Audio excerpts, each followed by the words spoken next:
नमस्ते मन्दरूपाय शनैश्चर नमोऽस्तु ते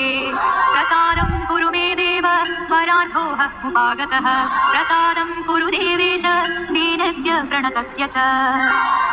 ॐ नमः कृष्णाय नीलाय शितिकण्ठनिभाय च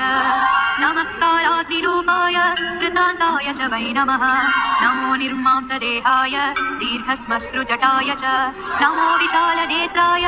स्थूलरोम्णे च वै पुनः नमो दीर्घाय शुष्काय कालदंष्ट्र नमोऽस्तु ते नमोऽस्तु कोटराक्षाय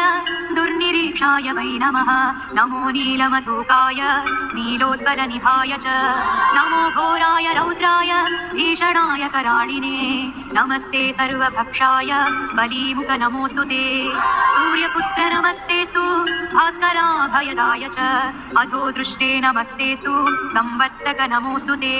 नमो मन्दगते तुभ्यं निस्त्रिंशाय नमोऽस्तु ते तपसादग्धदेहाय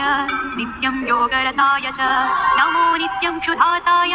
अतृप्ताय च वै नमः ज्ञानचक्षुर्नमस्तेस्तु कस्यपात्मज सूनवे तुष्टो ददासि वैराज्यं हृष्टो हरसि तत्क्षणात् देवासुरमनुष्याश्च सिद्धविद्याधरोरगाः त्वया विलोकिताः सर्वे नाशं यान्ति समूलतः ॐ नमस्ते कोणसंस्थाय पिङ्गळाय नमोऽस्तु ते।